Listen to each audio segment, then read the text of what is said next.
மரணித்த ஆயத்துல்லா அலி ஹாமனி அவர்களுடைய மகன் ஆயத்துல்லா அலி முஜ்தபா அவர்கள் ஊடகங்களுக்கு தன்னுடைய முதலாவது அறிக்கையை வெளியிட்டிருக்கிறார்.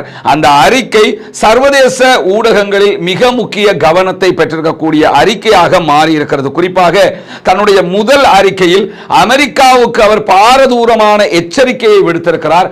முஜ்தபா அலி ஹாமனி தெரிவு செய்யப்பட்டுவிடக் கூடாது என்று அமெரிக்க அதிபர் டொனால்ட் ட்ரம்ப் மீண்டும் மீண்டும் துடித்துக் கொண்டிருந்த நிலையில் அவரை தான் ஈரான் ஆன்மீக தலைவராக தேர்வு செய்திருந்தது. இந்த நிலையில் தான் முதலாவது அறிவிப்பு வெளியாகி இருக்கிறது.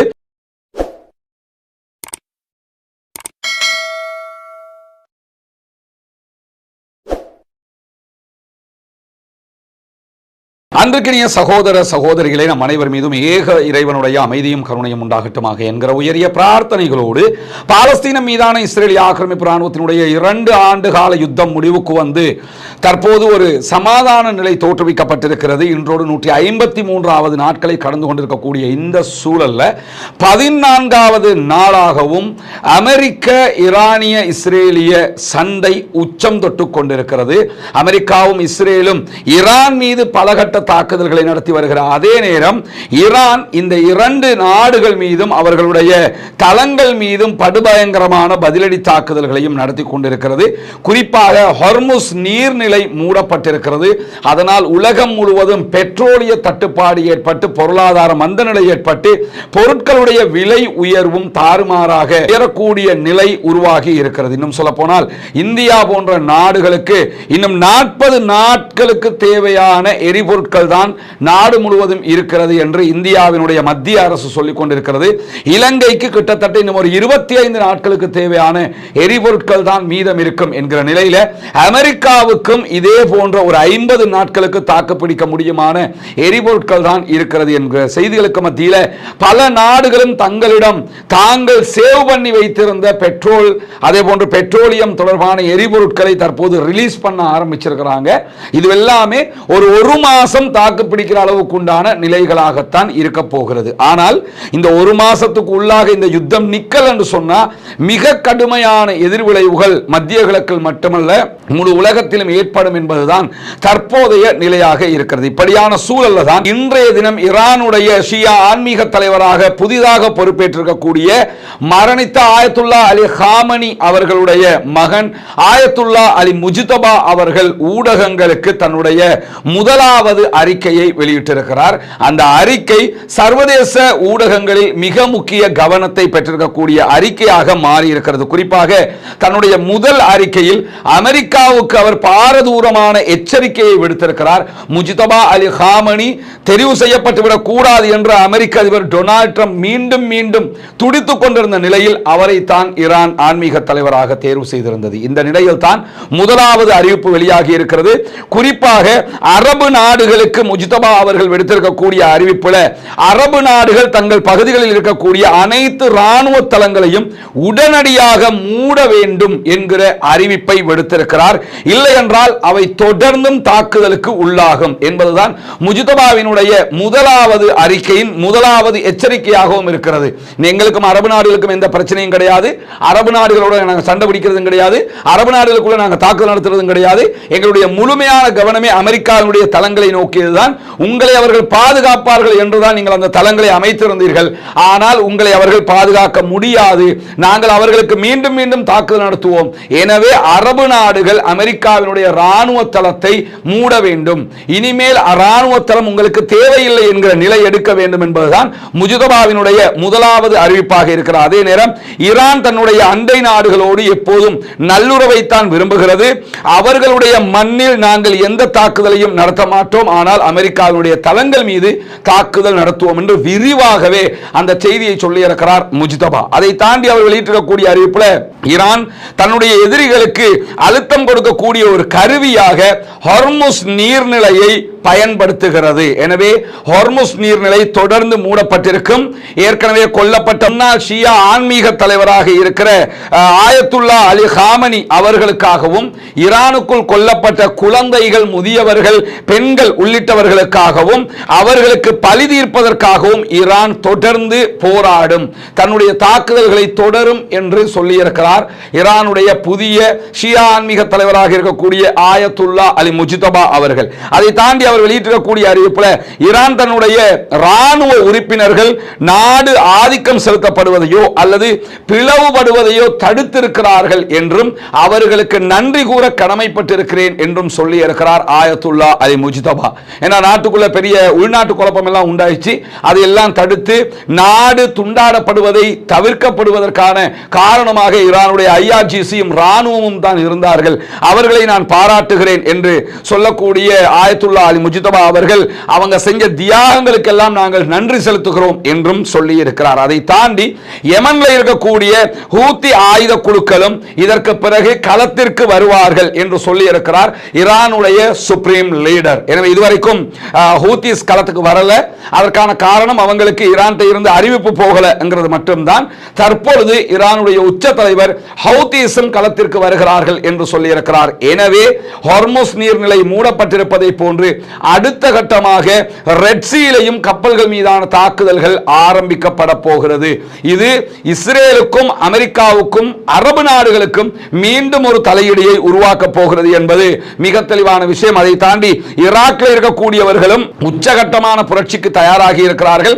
அவர்களும் கப்பல்கள் மீதான தாக்குதல்களை நடத்துவதற்கும் உள்நாட்டுக்குள் அமெரிக்காவினுடைய நிலைகளை தாக்குவதற்கும் உரிய ஏற்பாடுகளை செய்வார்கள் என்கிற விதமாக ஆயத்துல்லா அலி காமனியினுடைய மகன் புதிய ஷியா உச்ச தலைவர் சுப்ரீம் லீடர் ஆயத்துல்லா அலி முஜ்தபா அவர்கள் தெரிவித்திருக்கக்கூடிய கருத்துக்களுக்கு மத்தியில் அமெரிக்காவால் அளிக்கப்பட்ட சொத்துக்கள் அவற்றுக்கு நாங்கள் எப்படியாவது இழப்பீடு பெறுவதற்குரிய ஏற்பாட்டை செய்வோம் என்று சொல்லி இன்றைக்கு ஒரு சபதமாகவே சொல்லி இருக்கிறார் முஜ்தபா. அதை அவர் விரிவாக சொல்லும் போது என்ன சொல்றார் என்று கேட்டா, எங்களுடைய நாடு ஈரான் எதிரியிடம் இருந்து தனக்கு ஏற்பட்ட அழிவுக்கு இழப்பீட்டை பெற்றே தீரும். ஏன்னா இதை ஏற்கனவே மசூத் பெசக்ஷியனும் சொல்லியிருந்தார், நாங்க சமாதானத்துக்கு வரணும்னா நீங்க இழப்பீடு தரணும், அழிச்சதையெல்லாம் திருப்பி ஆக்கிறதுக்குரிய இழப்பீட்டை தரணும் என்று கேட்டிருந்தாரு. அதை அவர் இழப்பீடு தரணும் என்று கோரிக்கை வச்சிருந்தாரு. ஆயத்துல்லா அலி முஜ்தபா அவங்க சொல்லும் போது இழப்பீடு தந்தே ஆகணும், நாங்கள் அதை பெற்றே தீர்வோம் என்று சொல்லி சபதமாக அந்த செய்திகளை சொல்லியிருப்பது மட்டுமல்லாமல், நீங்கள் இழப்பீடு தருவதற்கு மறுத்தால் அமெரிக்காவினுடைய இஸ்ரேலுடைய சொத்துக்களில் இருந்து எதையெல்லாம் எடுத்துக்கொள்ள வேண்டுமோ அதையெல்லாம் நாங்கள் எடுத்துக்கொள்வோம், அதை தாண்டி அதையும் எடுத்துக்கொள்வது சாத்தியமில்லை என்று ஆனால் அந்த சொத்துக்களை எங்களுக்கு ஏற்பட்ட அழிவுக்கு நிகராக உங்களுடைய சொத்துக்களையும் நாங்கள் அழிப்போம் என்று சொல்லி இருக்கிறார். இதுதான் இன்றைக்கு ஆயத்துல்லா அலி முஜ்தபா அவர்கள் வெளியிட்டிருக்கக்கூடிய அவருடைய முதலாவது அறிக்கையில் சொல்லப்பட்டிருக்கக்கூடிய முக்கியமான காரணமாக இருக்கிறது. எனவே ஈரானுடைய சுப்ரீம் லீடர் சரண்டர் ஆவதற்கோ சமாதானமாக போவதற்கோ விட்டுக் கொடுப்பதற்கோ நடந்தது நடந்துவிட்டது என்று கடந்து செல்வதற்கோ தயார் இல்லை என்பதை வெளிப்படையாக சொல்லிவிட்டார். இந்த யுத்தம் இனிமேல் அமெரிக்கா தீர்மானிக்க போவதல்ல, ஈரான் தான் தீர்மானிக்க போகிறது என்பது தெளிவாக தெரிகிறது. அந்த அடிப்படையில் ஈரான் தன்னுடைய பதிலடியை உச்சமாக கொடுக்க போகிறது என்கிறார் ஆயத்துல்லா அலி முஜ்தபா அவர்கள். உண்மையிலே ஆயத்துல்லா அலி முஜ்தபா அவர்கள் சொன்னதை போன்று நடக்குமா என்பதை நடக்கிற போதுதான் நாம் புரிந்து கொள்ள முடியும் என்கிற செய்திகளுக்கு மத்தியில் யுஎஸ்எஸ் ஜெரால்ட் ஃபோர்ட் கப்பல் மேல ஏதோ ஒரு தாக்குதல் நடந்திருக்கிறது என்கிற விதமான செய்திகள் ஆரம்பத்தில் வெளியிடப்பட்டிருந்தது. ஜெரால்ட் ஃபோர்ட் தான் அமெரிக்காவுடைய மிகப்பெரிய விமானம் தாங்கி கப்பலாக இருக்கிறது. அதுக்கு பிறகு யுஎஸ்எஸ் ஆப்ரஹாம் லிங்கன், அதுக்கு பிறகு யுஎஸ்எஸ் ட்ரூமன், அதற்கு பிறகு யுஎஸ்எஸ் ஜார்ஜ் டபிள்யூ புஷ் என்று நிறைய விமானம் தாங்கி கப்பல்களை அவங்க வச்சுக்கிட்டு இருக்காங்க. இந்த யுஎஸ்எஸ் ஜெரால்ட் ஃபோர்ட் கப்பல் மேல இன்றைக்கு தீ விபத்து ஏற்பட்டிருக்கிறது என்றும் 2 மாலுமிகள் காயமடைந்திருக்கிறார்கள் என்கிற செய்திகளும் வெளியாகி இருக்கிறது. இந்த 2 மாலுமிகள் காயப்பட்டதற்கு எந்த விதமான தாக்குதல்களும் காரணம் இல்லை, அது கப்பலுக்குள் ஏற்பட்ட தீப்பரவல் தான் காரணம் என்று சொல்லி சென்டகாம் இன்றைக்கு வெளியிட்டிருக்கக்கூடிய செய்திகளை சொல்லி இருக்கிறாங்க. அது மட்டுமல்லாமல் விமானம் தாங்கி கப்பல் முழுமையான செயல்பாட்டில் இருக்கிறது என்றும் சொல்லி இருக்கிறார்கள். உண்மையிலேயே என்ன நடந்தது என்கிற செய்திகள் இதுவரைக்கும் வெளியாகல. நேரங்களில் ஈரானுடைய தாக்குதல் இதற்கு காரணமா என்கிற செய்திகளை ஈரான் இன்னும் சொல்லவில்லை. ஆனால் அமெரிக்கா எந்த தாக்குதலும் கப்பல் மேல நடத்தப்படல என்றுதான் சொல்லி இருக்கிறார்கள். இப்படியான சூழல்ல தான் தெரியும் அமெரிக்காவினுடைய இஸ்ரேலுடைய தாக்குதல்கள் தொடர்கிற அதே நேரம் ஈரானுக்கு முழுமையான ஆயுத உதவிகளை ரஷ்யாவும் சீனாவும் செய்து கொண்டிருக்கிறது. ரஷ்யா அளவுக்கு அதிகமாகவே தற்போது சப்போர்ட் பண்றாங்க. அது ஓபன் ஓப்பனாகவும் அவங்க சொல்லிட்டாங்க. ரஷ்யாவினுடைய பிரித்தானியாவுக்கான தூதுவர் அதை சொல்லியிருந்தார் என்பிசியில். அதே போன்று அப்பாஸ் அராக்சி அதை வெளிப்படையாக சொல்லியிருந்தார். அதை தாண்டி ரஷ்யாவுடைய அதிபரே எங்களுக்கும் அவங்களுக்கும் மிலிட்டரி சப்போர்ட் நிறையவே இருக்கிறது என்கிற செய்திகளை எல்லாம் ஓப்பனாக சொன்ன நிலையில தான் இன்றைக்கு ஈரானுடைய நாட்டுக்குள்ள நடக்கக்கூடிய அணு உலை கட்டுமான பணிகள் தொடர்பான செய்திகள் வெளியாகி இருக்கிறது. ஈரானுக்குள்ள 8 அணு உலைகளை ரஷ்யா கட்டி கொண்டிருக்கிறது. அதுல 3 இதுவரைக்கும் கட்டிட்டாங்க. 4வது அணு உலை கட்டுமானம் நடைபெற்றுக் கொண்டிருக்கிறது. இது தொடர்பாக ரஷ்யாவுடைய அரசு அணுசக்தி நிறுவனமாக இருக்கிற ரொசாட்டம் இன்றைக்கு வெளியிட்டிருக்கக்கூடிய அறிவிப்பில் என்ன சொல்றாங்கன்னு கேட்டா, புஷேர்ல இருக்கிற அணுமின் நிலையத்தில் மேலும் 2 அலகுகளை கட்டுவதற்கான ஒப்பந்தத்தில் நாங்கள் உறுதியாக இருக்கிறோம். எனவே எங்களுடைய ஆட்கள் அங்கே தொடர்ந்து வேலை செய்வார்கள் என்று சொல்லியிருக்கிறார்கள். புஷர் அணுமின் நிலையத்துக்குள்ள ரஷ்யன்ஸ் வேலை பார்த்துக்கிட்டு இருக்கிறாங்க. அதன் மீது தாக்குதல் நடத்தப்பட்டால் ரஷ்யா மீதே தாக்குதல் நடத்தியதாக ரஷ்யா எதிர்வினை ஆற்றுவதற்கும் வாய்ப்பு இருக்கிறது என்கிற செய்திகளும் வெளியாகி கொண்டிருக்கக்கூடிய நேரத்தில் தான் தொடர்ந்து நம்ம வீடியோக்களை பார்த்து வருகிற சகோதரர்களுக்கு தெரியும், நம்ம இலங்கையினுடைய கிழக்கு மாகாணம் பொத்துவில் பகுதிகளில் இஸ்லாத்தை புனித மார்க்கமாக ஏற்றுக்கொண்ட சகோதர சகோதரிகள், ஏழைகளாக இருக்கிற சகோதரர்களுக்கு வீடு வசதிகள் இல்லாமல் இருக்கிறார்கள். அவர்களுக்கான வீட்டு திட்டம் ஒன்று செஞ்சுக்கிட்டு இருக்கிறோம். கிட்டத்தட்ட 14 குடும்பங்கள் அவர்களுக்கான 5 வீடுகளை கடந்த ரமலான்ல நம்ம உங்களிடமிருந்து பெற்றுக்கொண்ட அன்பளிப்புகள் உதவிகள் காரணமாக கட்டி கொடுத்துட்டோம் அல்ஹம்துலில்லாஹ்னு சொல்லி மகிழ்ச்சியாக இருக்கிறார்கள். அந்த காட்சிகளை நீங்க முன்னாடி பார்க்க முடியும். 5 குடும்பங்களுக்கான வீடுகளை நம்ம ஒப்படைச்சிருக்கிறோம். அதை தாண்டி அந்த பகுதிகளில் இறுதியாக ஒரு வாட்டர் டேங்கும் நம்ம ஓப்பன் பண்ணி கொடுத்துருக்கிறோம் அல்ஹம்துலில்லாஹ். தண்ணீர் பற்றாக்குறை இருந்தது. இப்படியான சூழலில் இன்னும் ஒரு 9 வீடுகளை நம்ம கட்டுவதற்கான தேவை இருக்கிறது. அதற்கான நிலம் இருக்கிறது. அதற்கான ஏற்பாடுகள் இப்பொழுது அந்த ஃபவுண்டேஷன் 2 வீட்டுக்கான ஃபவுண்டேஷனும் நம்ம போட்டிருக்கிறோம். மீண்டும் அந்த பணிகள் ஆரம்பிக்கப்பட்டிருக்கிறது. எனவே இந்த வீடியோக்களை பார்க்கக்கூடிய சகோதரர்கள் உங்களுடைய ஜக்காத்து தான தர்மங்களை, புனிதமிக்க ரமதானுடைய மாதத்தில் ஜக்காத்தை நீங்கள் கணக்கு பார்ப்பீங்க. அப்படி பார்க்குற நேரத்தில் ஏழை எளியவர்களுக்கு ஜக்காத்து கொடுக்கக்கூடிய சகோதரர்கள், இந்த சகோதரர்களுக்கும் ஜக்காத்து நிதியிலிருந்தும் உங்களுடைய சதக்காக்களிலிருந்தும் உதவி செய்ய தவறிவிடாதீர்கள். முன்னால் தெரிகிற நம்முடைய வங்கி கணக்கிலக்கத்திற்கு உங்களால் முடிந்த உதவிகளை வாரி வழங்க முடியும். அதற்கு அந்த வங்கி கணக்கிலக்கத்திற்கு பணம் வைப்பு செய்ய முடியாது என்று வெளிநாடுகளில் இருக்கக்கூடிய சகோதரர்கள் முன்னால் தெரிகிற என்னுடைய வாட்ஸ்அப் நம்பருக்கு தொடர்பு கொண்டீங்கன்னா நீங்கள் எப்படி அதுக்கு உதவ முடியுங்கிறத நம்ம சொல்லிடுவோம். ஒன்றை நினைவில் வைத்துக் கொள்ளுங்கள், ஜக்காத்து கொடுப்பதற்கு 8 கூட்டத்தினர் தகுதியுடையவர்கள் என்று குர்ஆன் நமக்கு சொல்கிறது. அதில் இப்போ நம்ம சொல்லக்கூடிய இந்த சகோதரர்கள் 3 கூட்டத்திற்குள் அடங்கி விடுவார்கள். இவர்கள் இஸ்லாத்தை ஏற்றுக்கொண்டவர்கள், முஅல்லஃபத்துல் குலூப் உள்ளங்கள் ஈர்க்கப்பட்டு இஸ்லாத்தின் பால் ஈர்க்கப்பட்டவர்கள். எனவே அவர்களுக்கு ஜக்காத்து கடமை. பிளஸ் இவர்கள் ஃபக்கீர்களுடைய லிஸ்ட்லையும் வந்துருவாங்க. ஏன்னா அவ்வளவு பரம ஏழைகள். பிளஸ் இவங்க மிஸ்கீன்களுடைய லிஸ்ட்லையும் வந்துருவாங்க. அவ்வளவு கஷ்டப்படக்கூடிய மக்களாக இருக்கிறாங்க. ஒவ்வொரு சாராருக்கு கொடுக்கக்கூடிய ஜக்காத்தில் ஒவ்வொரு நன்மை, இந்த கூட்டத்துக்கு ஜக்காத் கொடுத்த நன்மை கிடைக்கும். ஆனால் இவங்களை பொறுத்தவரையில் இந்த 3 கூட்டத்துக்கு ஜக்காத்து கொடுத்த நன்மை நமக்கு கிடைக்கும். அவ்வளவு ஒரு பங்கு ஜக்காத்து தான் கொடுப்போம். ஆனால் 3 பங்கு கொடுத்த மாதிரி, 3 குழுக்களுக்கு கொடுத்த மாதிரியான நன்மைகளை அல்லாஹ் தர போதுமானவன். எனவே இந்த பணி நம்ம ஆரம்பித்த பணி, நம்ம அத்தனை பேரும் சேர்ந்து ஆரம்பித்த பணி. உங்களிடமிருந்து கிடைக்கக்கூடிய சிறு தொகைகள், பெருந்தொகைகள், இதுகளை வச்சு தான் அந்த வீட்டு பணியில் நம்ம செஞ்சுக்கிட்டு இருக்கிறோம். எனவே இறைவனுடைய மார்க்கத்திற்காக, இறைவனுடைய மார்க்கத்தை ஏற்றுக்கொண்ட அந்த நண்பர்களுக்காக உங்களால் முடிந்த உதவிகளை வாரி வழங்குங்களுடைய ஜக்காத்து தான தர்மங்களை முன்னால் தெரிகிற நம்முடைய வங்கி கணக்கிலக்கத்திற்கு தருவதினூடாக மீதி இருக்கக்கூடிய 9 வீடுகளை கட்டி முடிக்கிற பாக்கியமிக்க பணியிலே கைகோர்ப்போமா. புஷர்ல இருந்து ஏற்கனவே இந்த தாக்குதல்கள் ஆரம்பிக்கப்பட்டதற்கு பிறகு ரஷ்யா தங்களுடைய சில ஊழியர்களை வெளியேற்றி இருந்தது.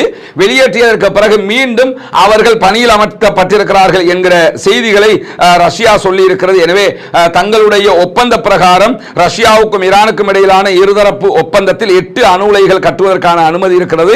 அதுல 4வது புஷேர்ல கட்டப்படுகிறது.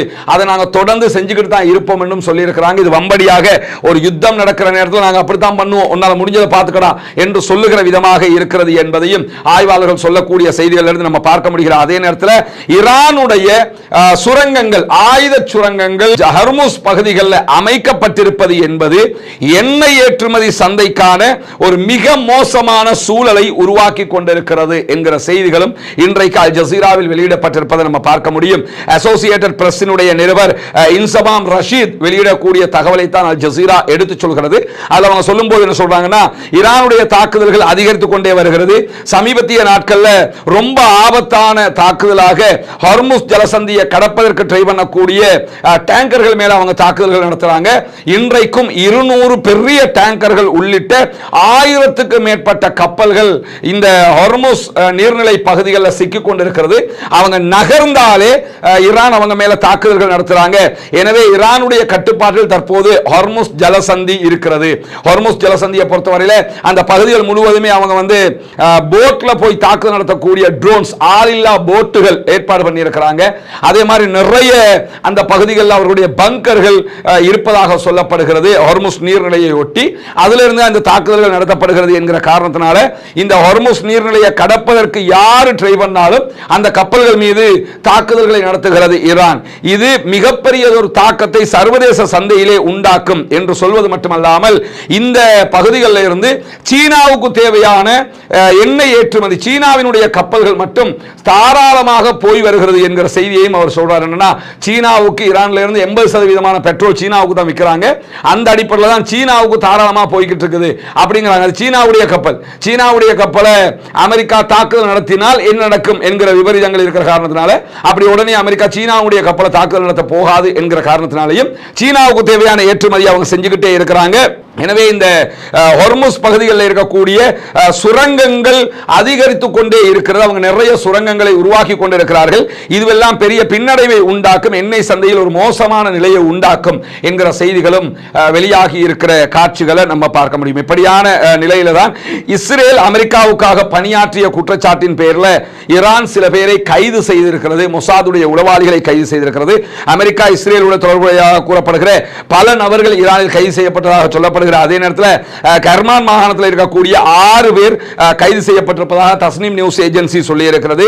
மாகாணத்தில் மற்றொரு நபரையும் கைது செய்திருக்கிறார்கள் என்றும் அவர் ஆயுதம் ஏந்திய தாக்குதலுக்கு திட்டமிட்டதாக அதிகாரிகள் சொல்கிறார்கள் என்கிற செய்திகளையும் தஸ்னீம் நியூஸ் ஏஜென்சி சொல்லி இருக்கக்கூடிய செய்திகளுக்கு மத்தியில் மொசாதோடு தொடர்புடையவர்களாக இவர்கள் இருக்கிறார்கள் என்கிற செய்திகளும் அவர்களுடைய வீடுகளில் இருந்து மின்னணு சாதனங்கள் போன்றவைகள் கைப்பற்றப்பட்டிருக்கிறது என்கிற செய்திகள் வெளியாயிருக்கு. பொதுவாகவே இந்த மாதிரி ஆட்கள் கைது செய்யப்பட்டா அவங்கள்ட்ட இருந்து செல்போன், லேப்டாப் இதெல்லாம் கைது பண்ணுவாங்க, எடுப்பாங்க, டேக் ஓவர் பண்ணும்போது அதையெல்லாம் செய்தியாக்குவாங்க. அந்த மாதிரி ஐட்டங்கள் கைப்பற்றப்பட்டிருக்கிறது என்கிற செய்திகளும் வெளியாகி இருக்கக்கூடிய சூழலில் தான் இன்றைக்கு அலி லாரிஜானி, இவர் ஈரானுடைய செக்யூரிட்டி கவுன்சிலுடைய லீடராக இருக்கிறாரு.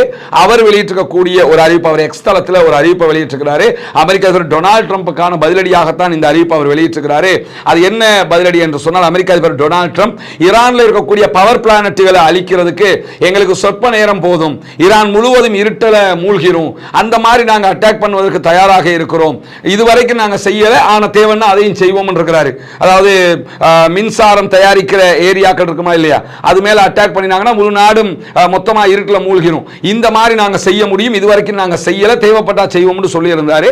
அதற்கு பதிலளித்திருக்கக்கூடிய அலி லாரிஜானி என்ன சொல்றாருன்னு கேட்டா, உண்மையிலேயே அமெரிக்க அதிபர் டொனால்ட் ட்ரம்ப் எங்களுடைய நாட்டின் மேல தாக்குதல் நடத்தினார், அந்த பவர் பிளானட் மேல தாக்குதல் நடத்தினார்னு சொன்னா எங்களுடைய நாடு இருட்டில் மூழ்கும் என்கிறதுல எங்களுக்கு எந்த மாற்று கருத்தும் கிடையாது. ஆனால் அதே சேம் டைம் நாங்க பதிலடி தாக்குதல் நடத்துவோம், வித்தின் ஹாஃப் அன் அவருக்குள்ளாக மத்திய கிழக்கின் பெரும்பாலான பகுதிகள் இருட்டில் மூழ்கும். இதுக்கு அவருக்கு ஓகேன்னு கேட்கிறாரு.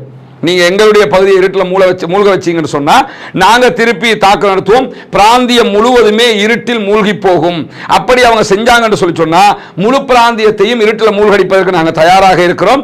இந்த நேரத்தில் பாதுகாப்புக்காக ஓடக்கூடிய அமெரிக்காவுடைய படையை சேர்ந்தவர்களை வேட்டையாடுவதற்கு இருள் எங்களுக்கு நிறைய வாய்ப்புகளை தரும் என்கிற செய்திகளையும் லாரிஜானி வெளியிட்டிருப்பதை நம்ம பார்க்க முடியும். எனவே அலி லாரிஜானி அவர்களுடைய இந்த அறிவிப்பு என்பது அப்படி ஈரான் மேல தாக்குதல்கள் நடத்தப்பட்டால், ஈரானுடைய பவர் பிளானட்டுகள் மேல தாக்குதல்கள் நடத்தப்பட்டால் அதற்கு ஈக்குவலான பதிலடியை கொடுப்பதற்கு தயாராக இருக்கிறோம் என்கிற செய்தியாக மாறி இருக்கிறது. எனவே இதுவெல்லாம் மிகப்பெரிய ஒரு அச்சுறுத்தலாக தற்போது மத்திய கிழக்குக்கு மாறி இருக்கிறது. காரணம் என்னன்னு கேட்டா, மத்திய கிழக்கில் அமெரிக்காவுடைய தளங்கள் இருக்குது, அதன் மேல தான் ஈரான் தாக்குதல்கள் நடத்துறாங்க, அவங்களுக்கு வேற தாக்குதலுக்கு வழியும் இல்லை. அதை தாண்டி இப்ப மத்திய கிழக்கு நாடுகளுக்குள்ள இருக்கக்கூடிய அமெரிக்கன் பேங்குகள் மேலையும் தாக்குதல் நடத்துவதாக சொல்லியிருக்கிறாங்க. இதுக்கெல்லாம் ஒரே தீர்வு உடனடியாக இந்த யுத்தம் நிற்கிறது தான். யுத்தம் இப்ப அதை நிறுத்திக் கொள்ள முடியாத ஒரு சூழல்ல அமெரிக்க அதிபர் இருக்கிற காட்சிகளை நம்ம பார்க்க முடியும். எது எப்படி போனாலும் எல்லா நாடுகளும் ஒத்துசைந்து இந்த யுத்தத்தை நிறுத்தினால் மட்டும்தான் இதற்குரிய தீர்வு கிடைக்குமே தவிர, இல்லை என்றால் ஒரு மாபெரும் அழிவு உலகம் முழுவதும் ஏற்படுவதற்கான வாய்ப்பு இருக்கிறது. பச்சிலம் குழந்தைகள் முதல் அத்தனை பேரும் பட்டினியில் வாழக்கூடிய ஒரு சூழல் உருவாகும். அல்லாஹ் தான் காப்பாற்ற வேண்டும். அப்படியான நிலைகள் வராமல் யுத்தங்கள் நின்று அமைதி பெருகி ஜனநாயக ரீதியாக அத்தனை பேரும் அமைதியாகவும் சந்தோஷமாகவும் நிம்மதியாகவும் வாழுகிற சூழல் மத்திய கிழக்கில் மட்டுமல்ல போல எல்லா நாடுகளிலும் உருவாக வேண்டும், ஆக்கிரமிப்பாளர்கள் அடங்க வேண்டும் என்கிற கோரிக்கையும் இந்த இடத்துல முன்வைக்கிறார். நேரம் புனிதமிக்க ரமலானுடைய மாதத்திலே நிறைய பிரார்த்தனை செய்யுங்கள், அமைதி திரும்ப வேண்டும் என்று அல்லாஹ்விடத்திலே கையேந்துங்கள் சகோதரர்களே. அடுத்த வீடியோவில் சந்திப்போம். அதுவரைக்கும் ரஸ்மின் மயசி நியூஸ் மற்றும் ரஸ்மின் டாக்ஸ் ஆகிய 2 சேனல்களோடும் இணைந்து கொள்ளுங்கள். உங்களுக்கு தேவையான செய்திகள் உடனுக்குடன் அதிலே நீங்கள் பெற்றுக்கொள்ள முடியும் என்கிற செய்திகளை கூறி முடித்துக் கொள்கிறேன். அல்ஹம்துலில்லாஹி ரப்பில் ஆலமீன்.